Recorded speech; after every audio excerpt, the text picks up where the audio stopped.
Hi, and thanks for joining me today for YouTube Mamas Made Me Buy It. And this is a collaboration with other homeschooler YouTube mamas who also are doing videos on what they have seen on YouTube that has inspired them to go buy it themselves. So this collaboration is hosted by Nikki at Blessed Homeschool Mess and Shauna at Homegrown Homeschool.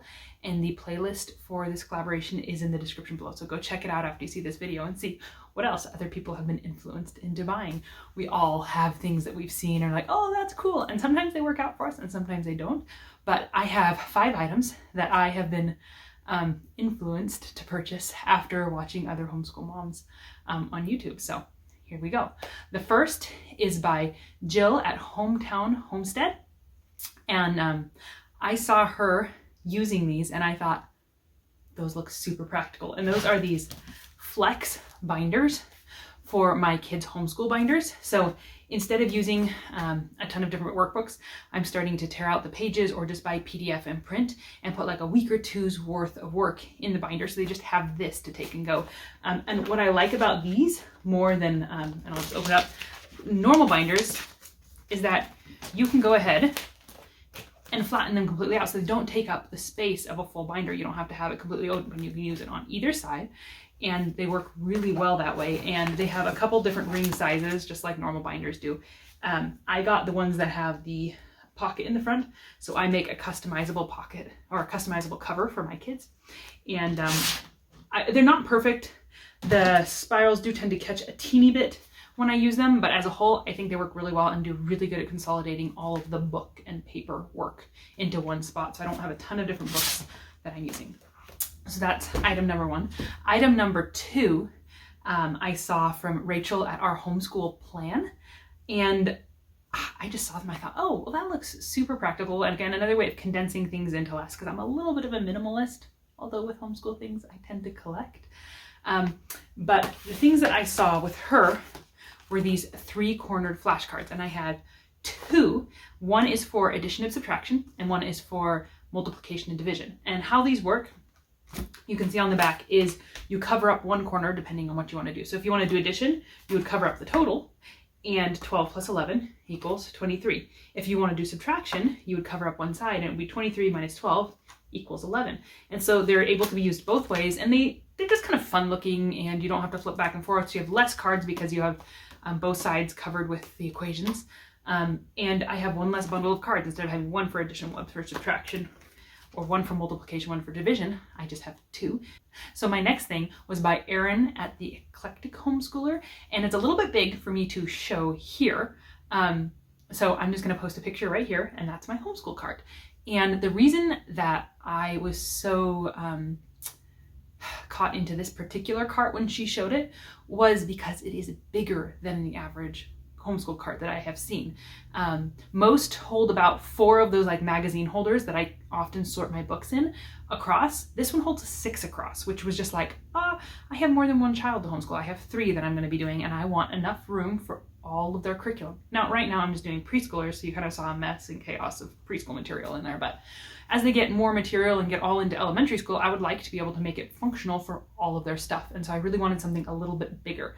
And I have been really happy with it. And I'm going to link to all of these items below so that you can check them out as well if you're interested. The next item I saw from Tricia at the Homeschool Breakroom.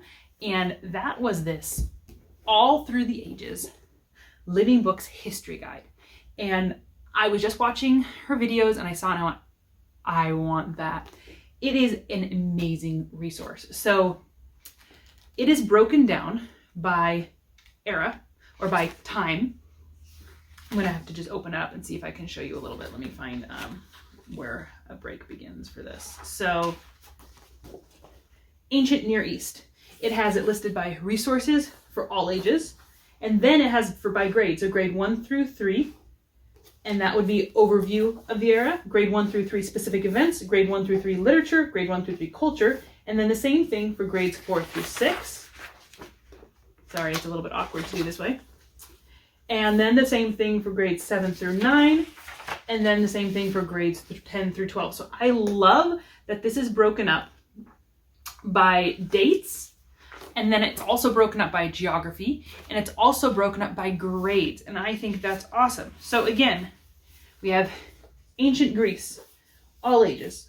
And then grades 1 through 3, overview of the era, specific events, biographies, historical fiction, literature and culture. And then again, grade 4 through 6, 7 through 9, and 10 through 12.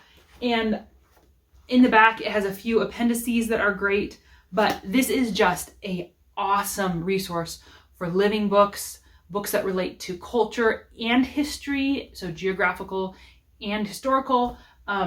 And I was just like, I need this to go along with my homeschool, because this is a wealth of book knowledge all laid out. And she lists what lists that she compiled this from, because she basically went to a lot of different other lists and compiled a massive list. It's thick. I mean, it's got a lot of pages. Let's see, it's over 350 pages of just book recommendations broken down in an easy way to find what you want. So this was a find, and I was super happy to find this. And then lastly, my last item was from Sarah at the Everyday Homeschooler. And it's just a way to store my school records. So see if you can get this to where you can see it. It is a plastic school bin tote, but it is built for you to put folders in. It has the slots for folders. And hopefully you can see this in here, that they slide in. And it was affordable. It's fairly waterproof, I feel like, durable, so I can stack things on it, and just really practical as a way of storing my kids' school records. So I have a file for each grade in here, and as my kids get older and need more things stored, I may have to upgrade to more than one tote, but for right now, it works really well for that. And I really like that. So that was also something that I was influenced to buy and have been really happy with. So those are my 5 things that I saw from other people and I bought. And I would say as a whole, they were really good recommendations. So thanks, guys. And again, if you like this video, please check out the link below, check out other people's videos, and go ahead and like and subscribe and give me a support on this channel.